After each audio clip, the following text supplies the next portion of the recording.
What has you most excited about this book? Because this is very much a passion project of yours.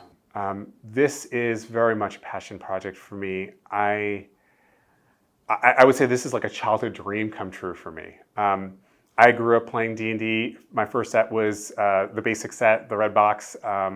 Played it all my life. It gave me so much when I needed it through some really tough times. And in many ways, this book is my love letter to D&D. And a way of also creating, for my younger version of myself, a book that I could see myself in.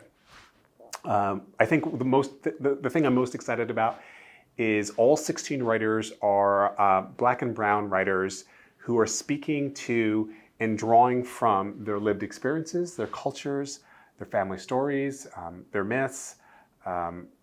They're just really drawing from their life, and they're putting that into this book. That is probably the most powerful thing for me. I've learned so much about all of these writers. I've learned so much about their cultures and their backgrounds, and I've gotten to share a little bit of my own too. Not only are there a lot of different locations, there's a core location. There's a lot of things about the Radiant Citadel that are very unique. The first and foremost is, I don't think until, at least in a 5th edition, we have a location in the deep ethereal plane. So it is the first. It is a mysterious city that is lying somewhere in the deep ethereal plane. It floats, and it is a beacon for those lost in the deep ethereal plane. So that's one of the first things that makes it unique. So one of the things that we wanted to create with the Radiant Citadel is a place that you can, a reason to go there, and a place that's full of exciting possibilities and adventures, but also a place that's just one step removed from really any place you want to go on the material plane. It is a city built out of a fossil of a creature that is extinct. No one knows what this creature is. All that is left is the fossil of this creature that wrapped itself around something called the auroral diamond. And I can envision, in the story that I have in my head, that the auroral diamond is a life-giving gemstone, and that this creature, as it was dying or growing older, seeking warmth and seeking life, found the auroral diamond, wrapped itself around it, and lived its final years connected to the auroral diamond, and maybe even merged with it. Then it fossilized, and then the 27 great cultures that founded the city eventually found this really weird diamond with this creature entwined around it that was fossilized. And they built a new city out of the fossil of that creature, in a style that is reminiscent of my own culture's rock cut architecture, where you have entire buildings cut into caves and into cliff sides, and so this really beautiful organic city that's made out of this fossil. But there are also a constellation of these glowing gems called the Concord Jewels, and they're probably the size of a small building, and they continue to float around the Radiant Citadel, and they sometimes will dock with the Radiant Citadel, and you can board it, and then planar shift with the whole Concord Jewel will planar shift to a linked location, and one of those linked locations, the 15 linked locations, are the 15 civilizations that are outlined in the book. 13 are part of the adventures that are there, and then 2 more are the newest civilizations that are found.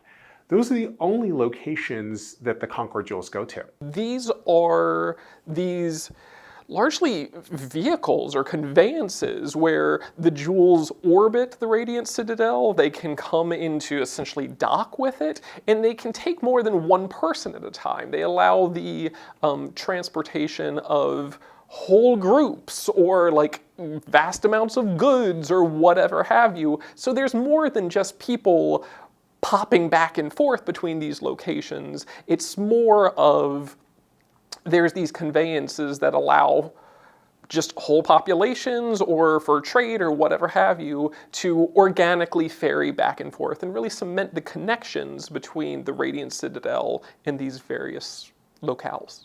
There are 12 missing civilizations, so enterprising DMs can make use of them whatever way they want, create new civilizations of their own, link it to existing civilizations, but there's a lot of possibilities.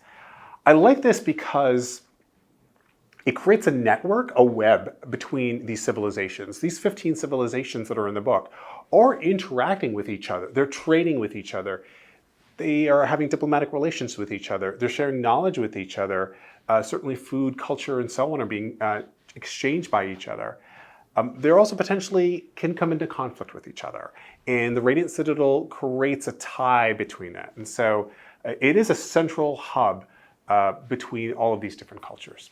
And so there are multiple organizations that exist within the city, and there's even some creatures, correct? Yes. So as far as organizations go, we've got a number of different ones, but one of the most noteworthy is a group called the Shield Bearers, where the Radiant Citadel doesn't really have its own military and whatnot. They've got defenders, but this is not a martial city. The Shield Bearers are more the adventure defender and also sort of organized aid organization of the Radiant Citadel. So if they find a group that's a member of one of the cultures that are tied in with the Radiant Citadel or someplace else that's connected to the Citadel, they can head out and they can help people in times of danger or disaster or need or whatever have you. But what makes their proposition tricky is that just as the Radiant Citadel is connected to all of these locations, and that's a great boon for it, it's also potentially a liability. With so many connections to different worlds, that's also connections to invasions.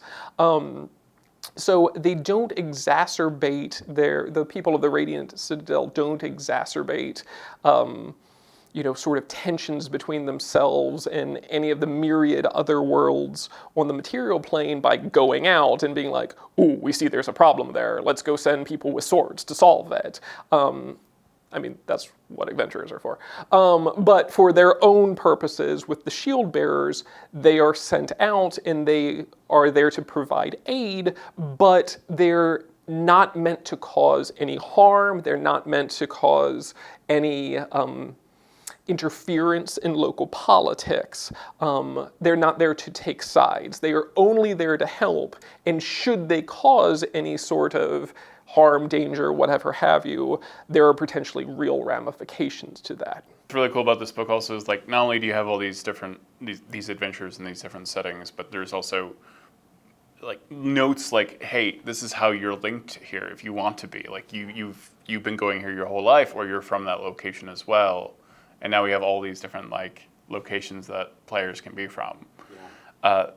The amount of interesting storytelling in it is remarkable. One of the things we did with it is, you got the 13 adventures, but each of those 13 adventures have opportunities to be connected to the Forgotten Realms, to Eberron, to Ravenloft, lots of different established D&D settings. But we also give you some guidance about how you might want to put it into your own homebrew.